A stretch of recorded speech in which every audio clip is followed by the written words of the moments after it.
Welcome back to Movies TV Man. You can follow me on Twitter at Movies TV Man, and welcome to Saturday's edition of the DC Universe Daily Live. And this morning we are asking, should they have recast Superman? Now, I have some interesting opinions about this.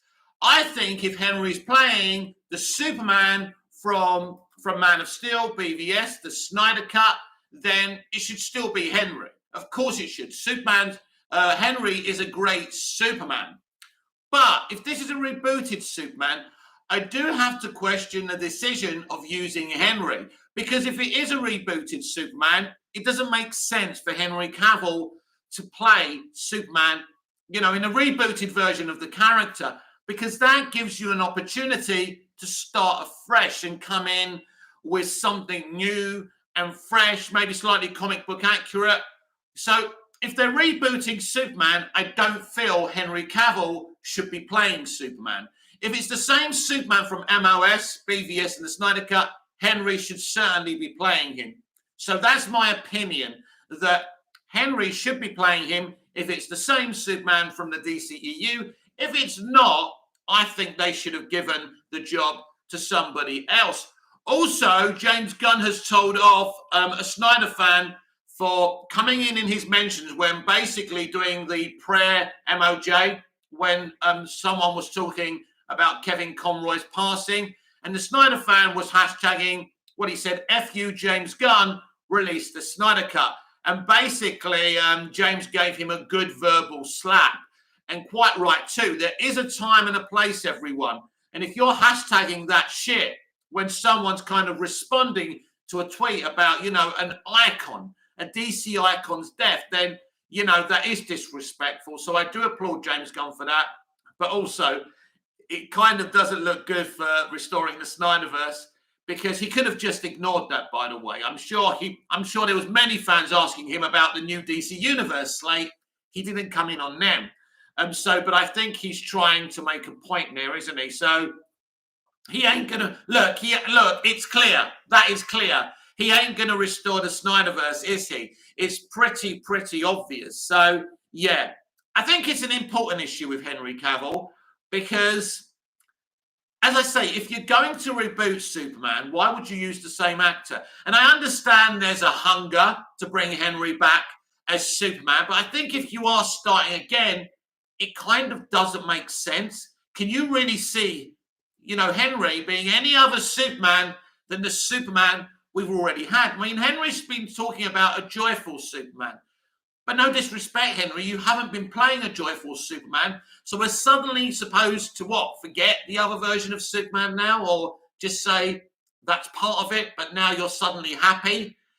These are the problems with keeping the same actor. Now, I think it's pretty clear that James Gunn didn't have any say in keeping Henry or not, or Peter Safran. Basically, this is a David Zaslav decision. It's clear, right? Because what they're doing here, they're looking at what's going to make the most money. Now, I was thinking about this the other day. I was thinking about the Black Adam box office, which is solid, the studio's happy with, but they have a Superman post-credit scene that pretty much announces Superman is back. You would have thought that would have brought more butts on seats, right? But Henry Cavill's Superman hasn't brought more people to the actual movie theaters. Oh my God, Henry's back as Superman. I'm not saying it should have brought like $1 billion to the movie, because you still got to sit for a movie you may not be interested in. And I mean, you can basically see the sequence online anyway. I don't think you can see it officially yet, but officially soon it will be there on the internet. And so it's not like people have gone, oh my God, Henry's in Black Adam. I better go and watch this movie. Or if Henry wasn't in Black Adam, could this film have been a true and utter financial disaster? Maybe. Now, according to The Rock, he's going to announce some spin-offs. That is interesting. I'm not saying I didn't like Black Adam. The Black Adam isn't an okay, entertaining movie and a good time at the movie theater. The point is that it's pretty much making Shazam money, but it has got good legs. So that means people have enjoyed the movie and are going to go back and watch it. Now, I just want to talk about Wakanda Forever and its box office. A lot of people are going to start, it's got a better grade, cinema score than Black Adam. It's made, it's nearly made in its first global weekend, more than Black Adam will make in its whole run. Basically, Wakanda Forever making more money than Black Adam isn't a success. Wakanda Forever making the kind of money peak Marvel made is a success. Wakanda Forever isn't going to do that. Wakanda Forever is probably going to make just around the same as Thor, Love and Thunder. That isn't a success. Beating DC isn't successful. That's not a thing anymore, right? And actually, if you actually look at Superman the movie in modern day financial terms, the MCU have actually just about equaled that movie's money. So that's interesting. I'm talking about the box office. I'm talking about what it did in cinemas back then, because you have to adjust for inflation. Otherwise, it's not fair, because Superman the movie in 1978 financial terms made 300 million, but 300 million in 1978 isn't 300 million today. Basically, that would be, I think that would be about 600 million, 500, 600 million on it. I think it made that all in all. So it made 300 million in 1978. I think if you adjust for inflation, it's much more than 500, 600. I was thinking opening weekend, no. But 300 million globally today would be around $1 billion, maybe more. So Superman the movie, people look at Superman the movie and say, well, Snyder's Superman, Man of Steel made more money. But you've got to adjust for inflation, and you've got to look at what Superman the movie actually did to Superman, because Superman was losing popularity before that movie came out. I mean, it's in documentaries. It's it was dying out, because literally they had the comics, they had the George Reeves show prior to that, 20 years before. So Superman the movie literally saved Superman in every single way. The reason people have grown up and inspired by Superman and Superman the movie and what Dick Donner did and became directors, or people like me who grew up loving Superman because of that film. That's the effect and the knock-on effect that film had. A pop culture icon about a pop culture icon. There wouldn't be superhero movies today. Kevin Feige was inspired by that movie. There wouldn't be a Marvel Cinematic Universe if it wasn't for Superman the movie. That movie has created a lot of situations today. It literally puts Superman in the zeitgeist, in modern contemporary pop culture, and it was huge. And so the effect that movie's had is massive, and you can't undersell that. But we have become kind of this kind of audience now who like to measure dicks. Lois Lane says in Man of Steel, we're just going to measure dicks. Box office and Rotten Tomato scores, and comparing them with MCU and DC, it's become a bit of a dick measuring contest now. It's a bit like people buying a blue tick now and saying, "Oh, I've got a verified tick." You can't buy legitimacy in life. You have to earn it. I can buy a blue tick. Maybe I will, right? Let's see what happens going forward. But it don't make me a celebrity. It doesn't make me anything special. It just means I've bought a blue tick. End of story. And if you think buying a blue tick, paying to make your plonker bigger than it already is, because I don't need to get work done on mine, that's the difference. So you can't go around saying, "Oh, I've got a big one now," because you paid for it. It's fake, right? You can't go around saying, "Oh, I've got big bazonkas now because I had an operation." No. You can't buy legitimacy. And that's the situation with comparing Marvel with DC. Marvel is, in terms of money and Rotten Tomatoes, it has trounced the DCEU, right? That's the end. That's the end of it. But in terms of quality of content, the DCEU is miles ahead of Marvel. And you can challenge me on every single Marvel movie. Is Iron Man better than Man of Steel? I think there's an argument to be made. They've got it's a draw there. I think Iron Man is a great movie, and I think Man of Steel is a great movie. I think Iron Man makes less mistakes as a movie, but then you've got BVS and Iron Man 2. Iron Man 2 is a catastrophe of a movie. I can't believe what they did with that movie. Unsurprisingly, Favreau never made another Iron Man movie after that. But his relationship with Feige stayed strong because he still kind of cameos and appears in certain movies, doesn't he? So BVS versus Iron Man 2, there's no competition. Batman versus Superman is the better movie, as a work of art. Then you've got Suicide Squad. I can't remember what was the third movie. Was it The Incredible Hulk? Yeah, I think The Incredible Hulk probably wins that, but I don't mind the Suicide Squad. Wonder Woman is better than their fourth movie, and, you know, etc., etc., etc. If you measure them in terms of art, DC have done a better job. In terms of franchises and money and Rotten Tomatoes and legitimacy, it's clear that the Marvel Cinematic Universe is the winner. The box office for Wakanda Forever, let me get my words out. The box office for Wakanda Forever being, you know, quadruply better than Black Adam, you know, says something about the DCEU. It doesn't say anything about James Gunn and Peter Safran. It says something about the old DCEU and its decision making. And, you know, you look at a movie about a villain, you know, a bog standard villain in the Shazam universe, and they made a film out of it. The wrong decision. But this is what happens when you allow Margot Robbie and Rock the Dwayne Johnson to, you know, when you allow them to dictate to you about your plan. This is not how you should be running a franchise. Margot Robbie and The Rock shouldn't have a say in what's going on. Because here's the thing. If this was Arnold Schwarzenegger in the 80s or 90s and he joined, you know, the DCEU, if we had a DCEU, and he was dictating to you, you'd have to listen because movie stars back then sold movies. The Rock has proved in terms of box office and result for Black Adam, movie stars don't sell anything.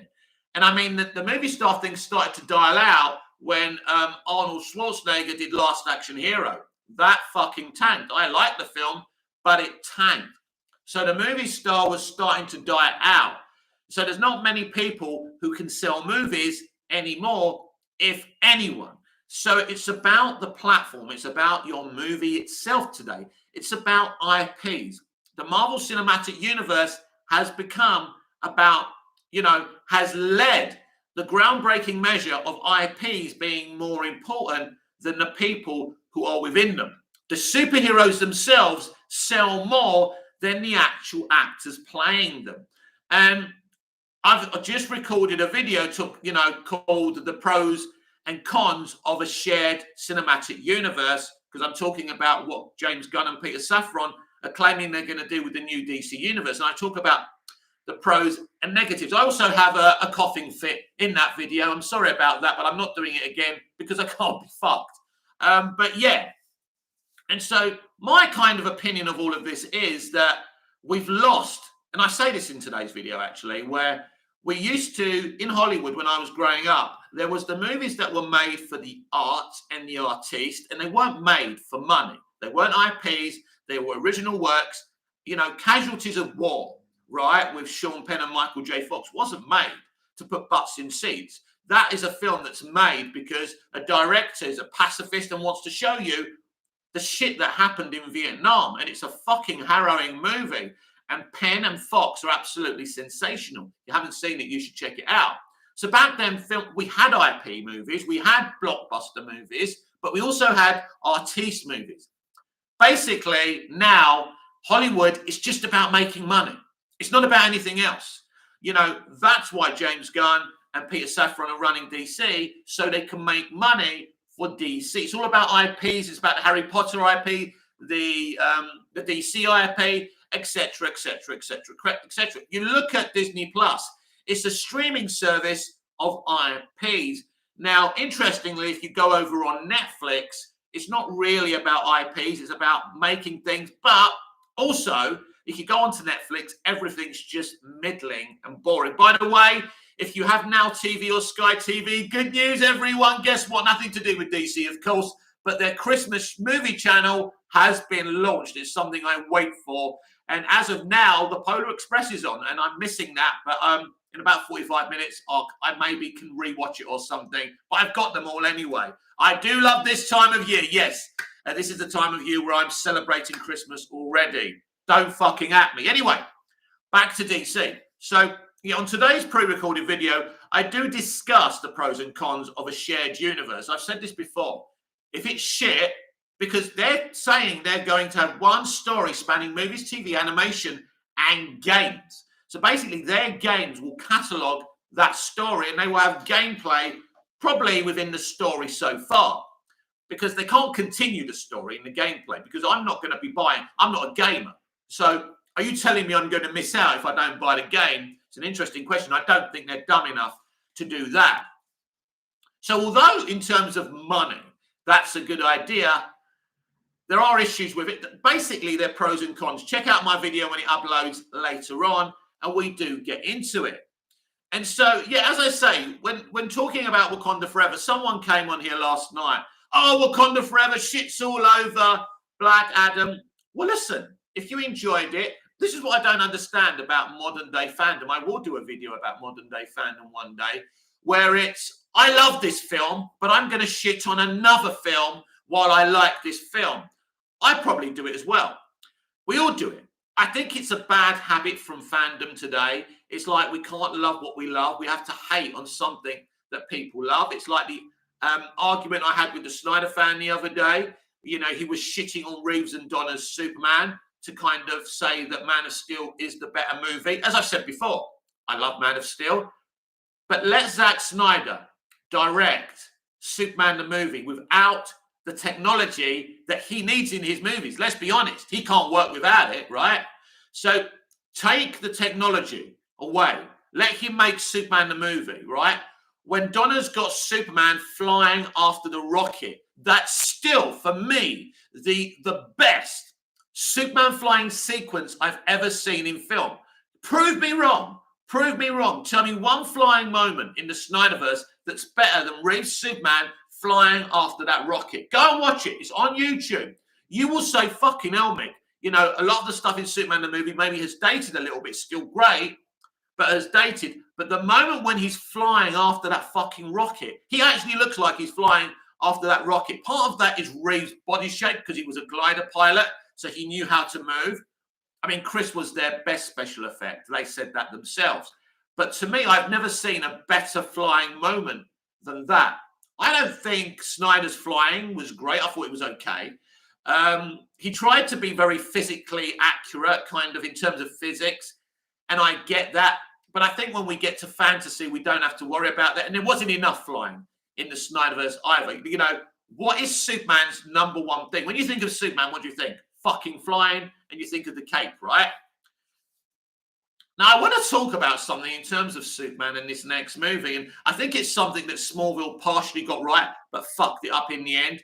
So you've got this kind of moment in Santa Claus the movie. I think it's I forgot what it's called. Literally, the reindeers are trying to do a spin upside down, right? But they can't do it. But then when they have to save Patch, you know, Santa forces them to do it. And it's that moment in a story where you really trying to do something, but you fail. But then you do it at the end of the movie for the right reasons. I think it's important in any story. So in Smallville, Clark was afraid of heights and he couldn't master flying.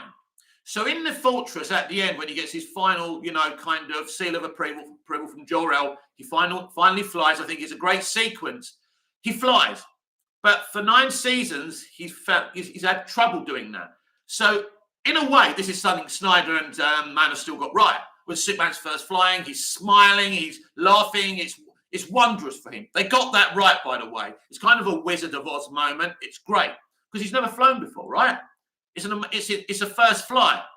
So it's amazing. Even in Superman the movie, when he's flying around after saving Lois and he's flying upside down and he's really enjoying himself. It's the first flight.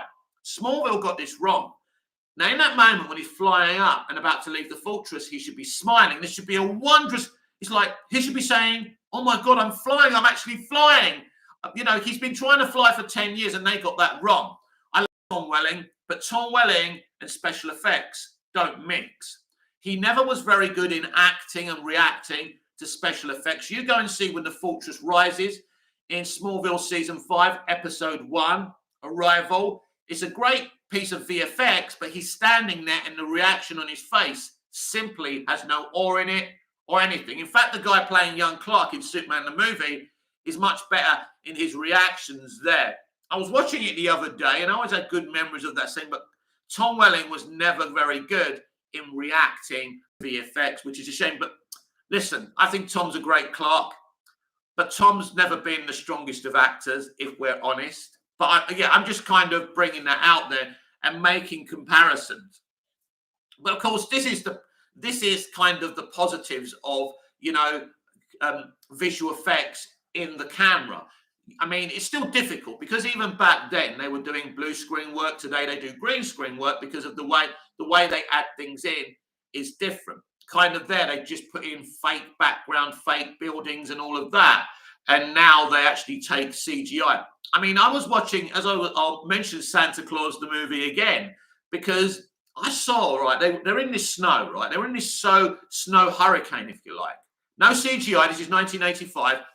The fuckers actually made it look like the North fucking Pole. It actually looked like it was snowing, right? Now, that snow would be all fake CGI. It would look shit. I do think we need to make more films and with the VFX in the camera. My rule would be, in making movies, as difficult and as expensive as it is, do as much as you can in the camera and just use CGI for the stuff you can't do in the camera. And my hope is we get a director for the next Superman movie that does that, rather than CGI. CGI look, no matter how good your CGI is. And I must admit, Man of Steel CGI is very good and very convincing stuff in that movie. I still think Man of Steel CGI is beyond most CGI in other films, apart from Peter Jackson's Lord of the Rings trilogy and Hobbit trilogy. I think, Peter Jackson and Zack Snyder are different gravy when it comes to adding CGI. Now, George Lucas kind of invented the technology in a lot of ways. But like, if you look at his prequels, I mean, it was the early stages of CGI back then, but you can tell, right? You can tell. And there's a lot of movies, even the modern day movies, like the MCU movies, VFX isn't the best. And we know why, because the poor bastards, the poor artists are kind of under pressure. It was like why the Justice League VFX wasn't great. It was all done in a rush. And that's the thing with CGI VFX. You have to it's not easy. It may look like you just go on the computer, you get on the program, and it's an art form. You use the CGI like a paintbrush. You're supposed to. You're not just supposed to go, yeah. There's a lot of laziness with CGI. It's not the artist's fault. I'm not putting down the artists. The artists are brilliant. That's why they're called VFX artists. There's a reason to that. But these fuckers at these studios rush them because they can threaten them. They can say, we won't use your company again if you don't do it to our schedule. Now, come on, hop, skip and a jump to it. And that's the issue there. So, yeah, I would, in the next Superman movie, I would really, really like, nobody's commenting today. Why is nobody commenting? That's weird. Can't you comment? Someone say something. Someone say something so I know you can comment. You don't have to just comment so I know you're there. Now you're going to leave, are you? Because I asked you to comment. Anyway, we carry on with the conversation. We're going to be here for another about 37 minutes. So, yeah, if they are rebooting Superman, I don't know why they didn't recast him. As I say, Zaslav looks at box offices. So he loves Todd Phillips because his Joker movie made $1 billion. He loves Matt Reeves for one reason, because his Batman movie made $750 million at the global box office. So he looks at things, obviously, because he's a CEO, in money. So, yeah. And I think, obviously, he looked at the DCEU and said, well, the DCEU didn't make lots of money. It's a failure. So let's knock out the extended universe and make it a whole universe. And as I say, I've already recorded a video, which will be going out today, talking about the pros and cons of a shared universe. Because as a fan, and I mean, I'm a fan, I don't work in Hollywood, do I? So, I don't know the experience of actually making a big feature film in a Hollywood state. It's obvious I have to speak as a fan. But I do see basically from the moment Zaslav came in, he was kind of, we're going to do what Marvel do. Because it makes money. That's what it's all about. But I think that Kevin Feige and the MCU are kind of like the accidental tourist. I don't think they were that successful, before Avengers Assemble. It was only once that film became successful they said shared universe, shared universe. Now, it was kind of shared before, don't get me wrong, to little avail. I don't remember people celebrating the cameos, pre-Avengers Assemble. I don't remember that. I don't remember saying, oh my God, this is amazing. The world building, blah, blah, blah. No. People only started celebrating that once they saw and loved Avengers. Dabian Donaldson, hello, good morning, Mick. I hope Henry Cavill is still playing Superman.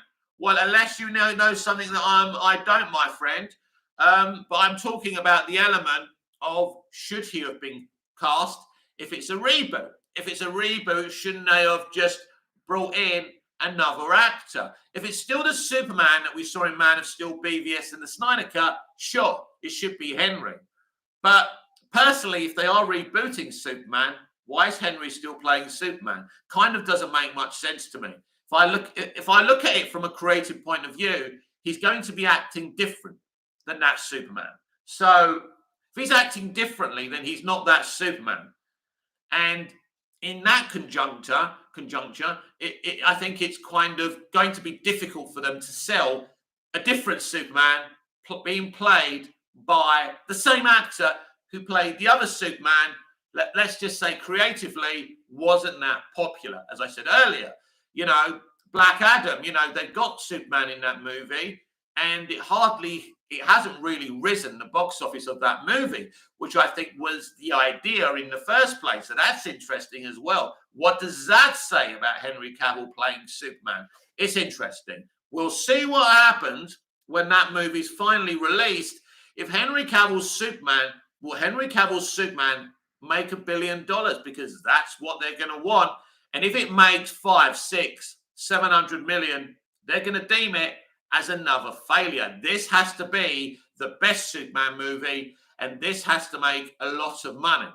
And if it isn't deemed as a great movie, and if it isn't deemed as a financial success, I assume then they'd want to recast it. But then we're going to have the same problems we had with the DCEU, where we started something, it's not been successful, and we have to take another direction. And basically, it's going to be dead. Basically, if Superman is going, which I'm guessing is going to be the first entry into the new DC universe in a couple of years, it really has to be something really, really special. And I've heard Henry talk about a joyful Superman, and that's great, but it has to be beyond that. There has to be depth. There has to be good storytelling. We need, if it is a reboot, we need a great iconic version of Lois, Jimmy, Perry, because these characters are important. And also, how are we going to do these movies? If it's a Superman movie, is just Superman in it? Or are we going to see the world building we see in the MCU? Something I talk about in today's pre-recorded video as well. I mean, do we have a ready-made,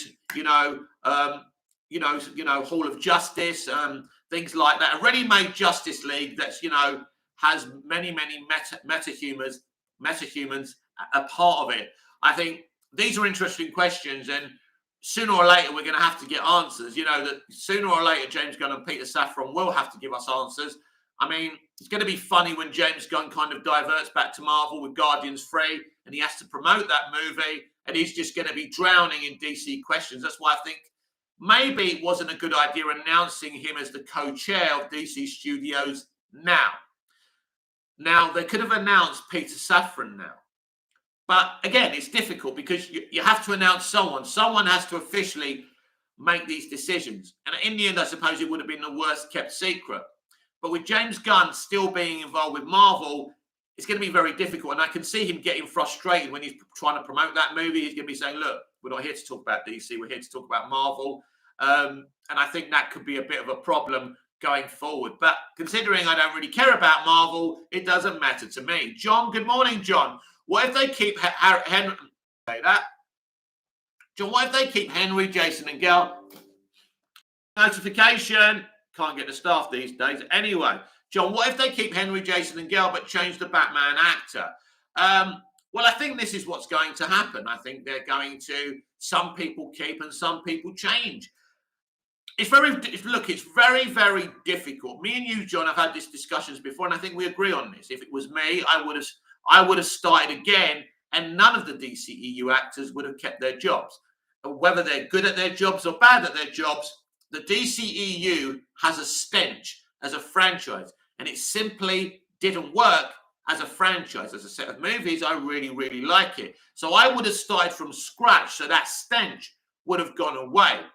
But it's looking like they're going to use some actors and not others. But again, I really don't know. Damian Donaldson, yeah, he should still play Superman, but they could introduce Doomsday and Brainiac in this next film. Do you think it's a good idea, Dabion, to introduce Doomsday when we just had Doomsday unsuccessfully? It's a bit soon to introduce Doomsday in this movie. No, I don't think. I disagree with you, Dabion. Respectfully, of course. Now, Brainiac is something we were going to have in the Superman Returns sequel, which would have been excellent. John, I do agree with you, man. Yeah, look, I would have gone down that way because I do think there's a stench with the DCEU, and it's a stench of failure. I love the DCEU movies, most of them, but there is a stench of failure coming from the DCEU. Can you smell the stench from Black Adam? I can. I can smell the stench of all these movies not being the box office hits that Superman, Batman, and even Wonder Woman should have made $1 billion. But Wonder Woman was hurt via the previous movies because people, the general audience, said, nah, you stink. You stink. I don't want that. I don't want BVS. I don't want Suicide Squad. I don't like what you've done with Superman. The stench of failure, my friends, is in the DCEU. And by continuing to use those actors, now James Gunn and Peter Safran are very talented guys. So they could turn this around. This could be a decision, that makes sense. But again, I don't know if the DCEU is continuing into the DC universe. I don't know if the DC universe is a reboot. We don't know that. So we're just kind of in the dark, aren't we? We're like, yeah, where's the light switch right now? We don't know. So because we don't know, some people like to make assumptions. Don't make assumptions about their future plans. We don't know if it's a rebooted universe, continuing from the DCEU in a new timeline. We don't know. John, did Batman 89 make a lot of money? Yes, Batman 89. And if you adjust for today's money, I definitely think that film, it definitely made more money than the Batman. Yeah, it's look, that was the first cinematic Batman movie.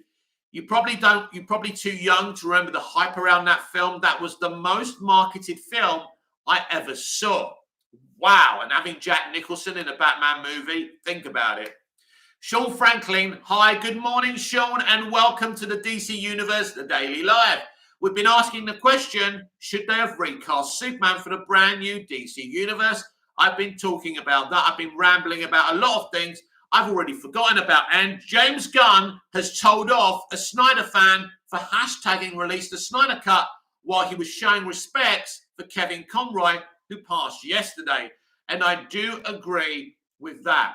But it's looking like James Gunn and Peter Safran won't be restoring the Snyderverse anytime soon or any other time. I think that's more confirmation, really, isn't it?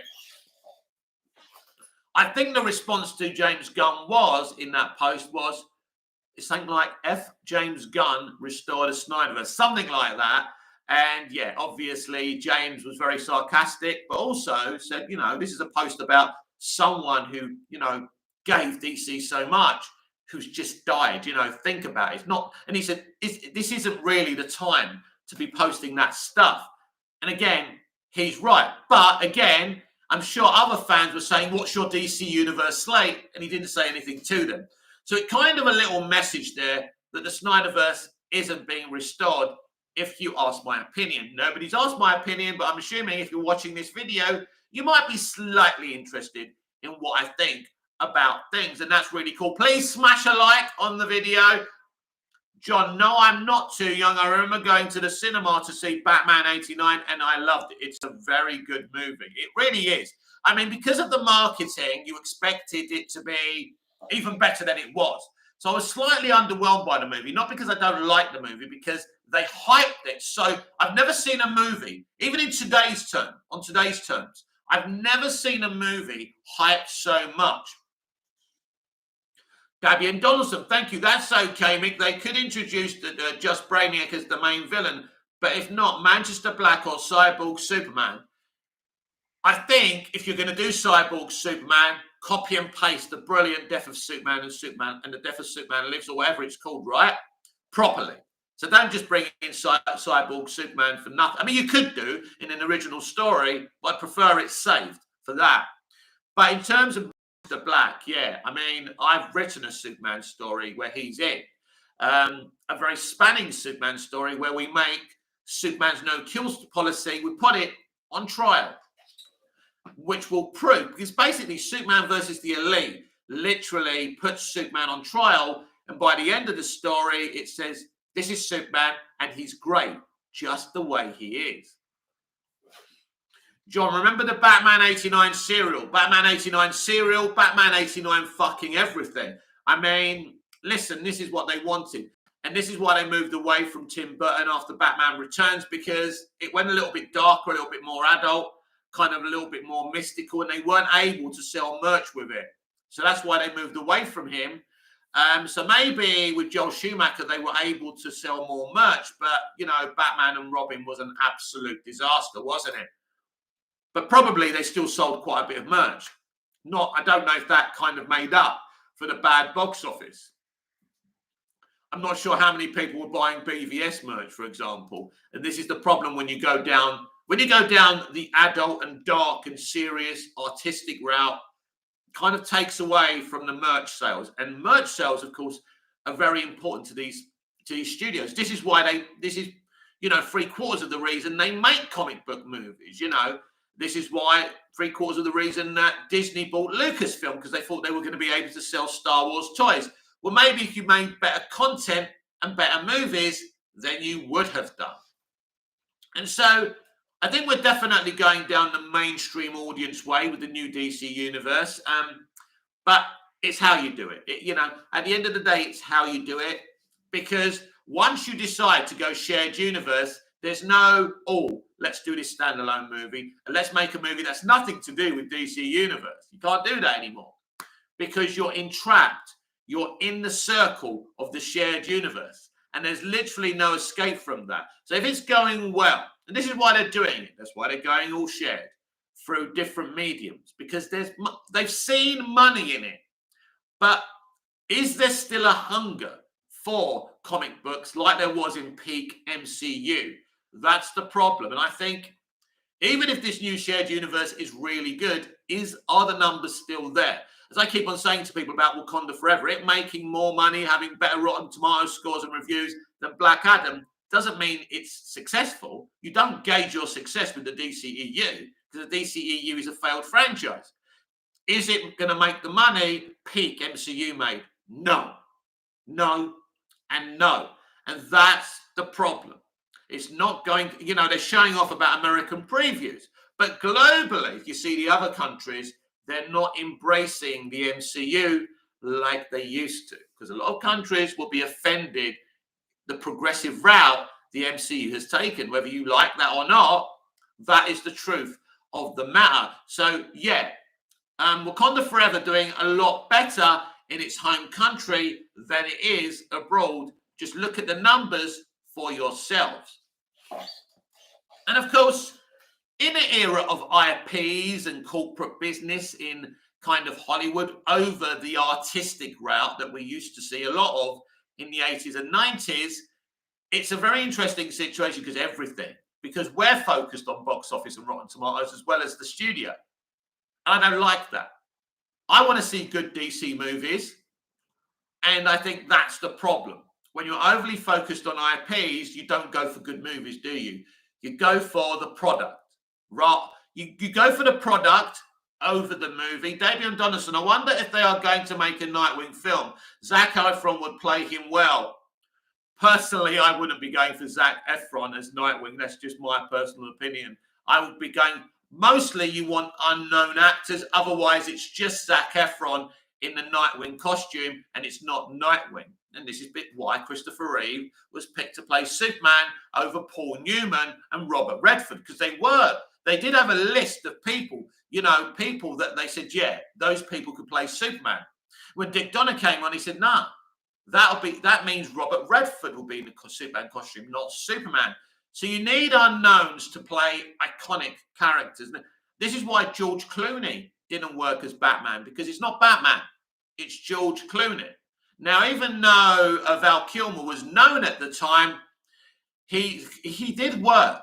But again, the more famous people who play these characters end up failing as these characters, I think. And I'm sure you'll find me someone who worked. Now, I know Michael Keaton was known, but he wasn't that known.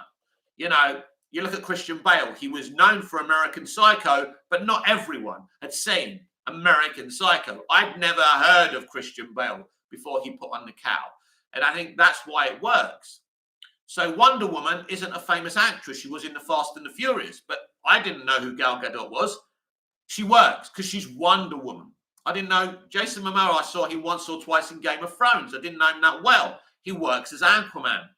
As long as you're happy with a non-comic book accurate Aquaman, he works as Snyder's Aquaman and in that universe.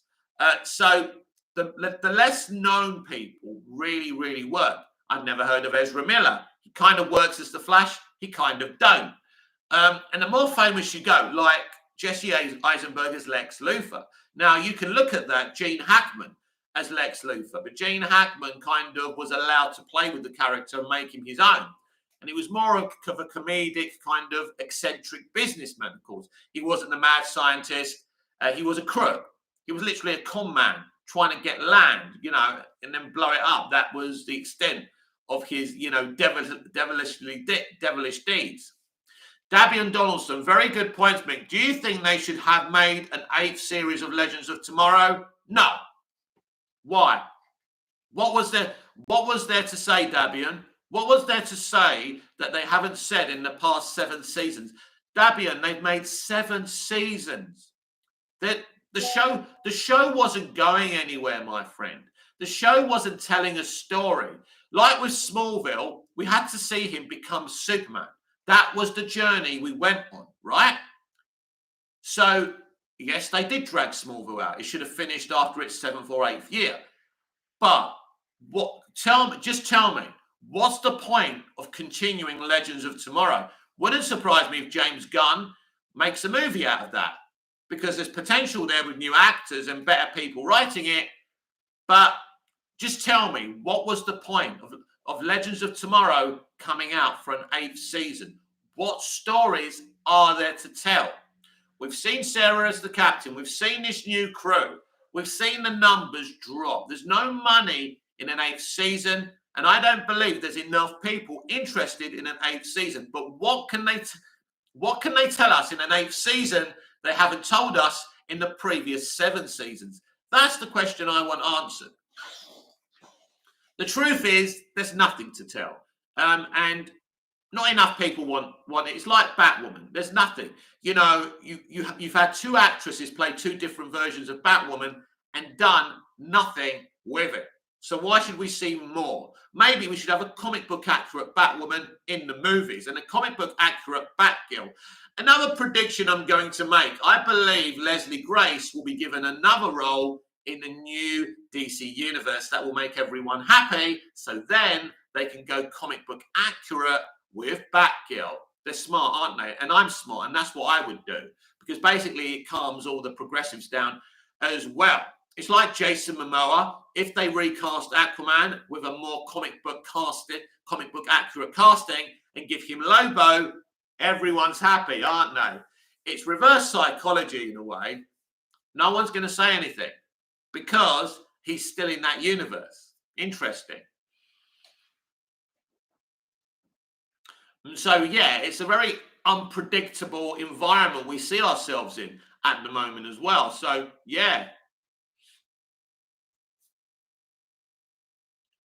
But I definitely don't think they should waste their time on an 8th season. And I understand look, Nexstar have bought the CW. So, Warner Brothers Discovery have a very low, shareholding in it now. So they will remove all their stuff out of that. And Nexstar will make their own content or buy content. The CW is not going to be the CW remembered. It's not going to be the place for DC TV. It is done. It is over. Arrowverse is over, bar the final season of The Flash and probably the final season of Superman and Lois. It's all done because what they want to do is create movies, TV, animation and games that are connected to the DC universe that has nothing to do with Arrowverse. They don't want offshoot series that have nothing to do with this universe. That's not their plan. That's why Arrowverse is simply dead. And and that's it. One universe, one franchise, everything will be in that franchise. Everything will be in the DC Universe 10, right? Everything. And anything that doesn't fit, axed, finished, kaput. Nothing's going to survive. They don't want anything outside of the DC Universe. Nothing. It's all got to be under the same umbrella. Simple as that. That's why Arrowverse is dead. It was dead anyway, right? That's why we've only got Superman and Lois and Flash now. And I mean, they're doing Gotham Knights. I don't know why they're doing Gotham Knights, but surely that can. I mean, I don't understand the motivation behind Gotham Knights. I don't get it. I don't see the point. What's that going to do? It's not going to be accurate. It's not going to be exciting. I don't know. It's mystifying. It's like reducing the Black Green Lantern John Stewart to streaming. This is a dumb move. So this worries me about this new leadership. If they're actually considering a Greg Berlanti run John Stewart show on HBO Max, the dumbest of ideas ever. And hopefully it doesn't actually happen. Dabby and Donaldson, don't worry, it was just a question. Mick, definitely agree with you on Batwoman. Gotham Knights looks terrible. Yeah. Oh, look, DC fan, but I'm not going to watch that shit. You know, excited about the new DC universe. Let's see what they give us before we get overly excited. But yeah, it's going to be all in one universe. All in one universe. So, but I think if you're a Legends of Tomorrow fan and you've seen 7 seasons, why do you actually want to see more of that? What is there to offer? There's not. There's nothing to offer. I mean, it's shocking to me that we've had 7 seasons of that shit. It's shocking. But with the CW, you only needed 5 viewers to make it a success, so it kept on coming. But just because you've got more seasons, it doesn't make it a successful show than a show that has 5 seasons. Breaking Bad had 5 seasons. Does that make Legends of Tomorrow a better show? No. Yeah, you know, at the end of the day, we're getting rid of the shit. We're dumbing down on the shit. We're cutting it out and we're creating one universe. It's clear now. This is where we're going. One shared universe, movies, TV, animation, and games. And games are going to be big in the new DC universe. And that's exciting because we haven't had enough in gaming. So people have been begging, gagging for a Superman game for many years. You're going to get that. More Batman, more Wonder Woman, everything, right? You name it, you'll get the game. So, yes.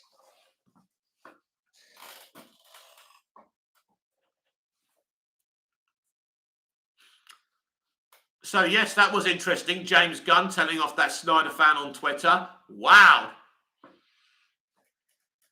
Look, basically, it tells you everything, doesn't it?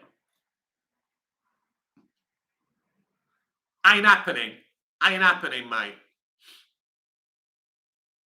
They'll never give up. I mean, one of them posted the other day, we're about to enter the worst era in Superman history.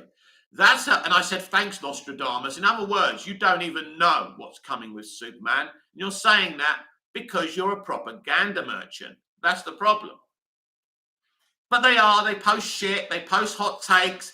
That's one of my other issues with modern day fandoms. It's not giving your opinion anymore or celebrating what you love. What's the most ridiculous thing I can say to get fucking attention? And it's the most desperate thing you can do in life. And it's something I don't like about modern day fandom. Let me just say any old fucking shit. I see it in my comments sometimes as well. What can I say that's so outrageous that gets me attention? I mean, you'll get attention for anything you say on here because there's not many of you commenting. And so you probably need to go on a better, a bigger platform to kind of see if that worked. Let me just say the worst thing I could say just to get attention, even though I don't mean it. That's the kind of environment we live in today. So, yes, our main talking point today has been, should Henry Cavill have been cast or kept the Superman, or should they have recast? And at the top of the show, when no one was watching the live, I said that if it's a reboot, I would have recast Superman. If it's a new Superman, if it's the same Superman, then you keep Henry. Because I don't see how Henry can play a different Superman convincingly and convince people of that. Maybe he will. Maybe it will be successful. I hope it is. Whatever they're doing, whatever they're trying with Henry, I hope it's going to work, because I am absolutely happy he's back. I'm not saying I don't want the man back. I am saying if you're playing a different Superman, it was a great opportunity to bring in a brand new, a brand new actor. And so we'll see whatever they're planning, because we don't know. Is it a sequel to Man of Steel? We don't know. And until they give us a slate, until they say, right, the DC universe is this. We've already been told by James, brand new universe. That tells you something. Brand new universe, right? We're trying to get away from that other universe because it wasn't so successful, was it? Damian Donaldson, James Gunn is a great filmmaker, though. Gunverse would be awesome in the DCU. James Gunn is very good at what he does. I think he's a very clever fellow. I've got no issue with him. I think he's great. But there are, lots of good filmmakers out there. He won't be making lots of films. He'll be doing what he wants to do, of course, and not just in DC, in other facets in WB, because he's going to be exclusive to WB after Guardians Volume 3, which is very exciting to have someone with James's talent and ability and imagination locked in to WB. So that has David Zaslav's fingerprints all over it. Good. So he can never make a Marvel movie again, or he can't make a Marvel movie within that 4-year contract. So it's going to be a very interesting journey. But I don't shill anyone. I don't say, oh, this person's the best or that person's the best. I judge them on what they've done already. And if they do something new, I wait to see that thing before. I don't think, oh, no, they made a shit thing here, so I'm not going to consume the new shit they do. That's not how I am, right? And this is something else that kind of annoys me about modern day fandoms. It's kind of, well, this director did this, so surely everything they do is rubbish. Andy Muschietti was in horror, so people were saying, well, how can he do the Flash movie? Because he's a horror director. He's not a horror director. He's a director. Directors, Richard Donner did The Omen, then did Superman the movie. The tones of those two movies are utterly different because he's a director, and he's not going to do the same thing with Superman the movie as he did with The Omen. People can come across so stupid and one note these days. Obvious, isn't it? But yeah, so I'll wait to see what James Gunn and Peter Safran do and what decisions they make with this new universe. Then I'll judge it. Then I'll say if I like it or not. So I'm not just going to say, oh, well, I like that filmmaker, so obviously anything he or she does is perfect, because that's not the way life works. A chef can make a great meal, a chef can make a shit meal. And we'll see what kind of food, what kind of restaurant the DC universe is going to become. Is it going to be a Michelin star, a 5 Michelin star restaurant, or is it going to be McDonald's and KFC on a bad night? We'll have to wait and see. And I'm not going to sit here now and tell you, oh, DC Universe is going to be amazing. We're going to do this. We're going to do that. No. I'll judge it when I taste it. And that's what everyone should be doing. Don't prejudge things, either in a positive way or a negative way. Because if you overhype something up, you'll be underwhelmed, whatever. And I was talking about that earlier with Batman 89. They hyped that movie up so much, I thought it was going to be something it was never going to be. But it's still a great movie, and it's a great moment in DC history. And it's one of the great iconic moments and films, and celebrations of not only Batman, but DC itself. And just to have Jack Nicholson and Jack Palance in a fucking Batman movie is still amazing. And Tim Burton made a great movie. It was very, very unique. But I don't think he likes that movie very much, looking back at it, which is interesting. And I think he prefers Batman Returns. I think he's actually said that. And I probably prefer Batman Returns to Batman 89 as well. That doesn't make Batman 89 a bad movie, but as an artist, maybe he sees things he could have done better. Because you always, as an artist, director, writer, actor, you always look back and think, I didn't do that the way I think I could have done or should have done. And, when you over-focus on your work too much, as artists do, you look at things, it can drive you crazy. Trust me, it can drive you crazy. So it's once you've done the work, it's good to look back at your work and say, well, in future, I will do this differently. Oh, I like what I did here. I'll do that again. And so it's like that. It just makes you better, but it can also drive you fucking nuts. So, yes. So this has been the DC Universe Daily Live. I will be uploading a video about the DC Shared Universe shortly. And then I'll be back tonight around 8 p.m. UK time, around that time, maybe slightly later. We will see for our daily evening live chat. So until I see you again, goodbye, au revoir, auf Wiedersehen. And don't forget to like, don't forget to share, don't forget to subscribe. I'm excited for the future of DC, but we've got to wait and see what they give us. Until later on, goodbye.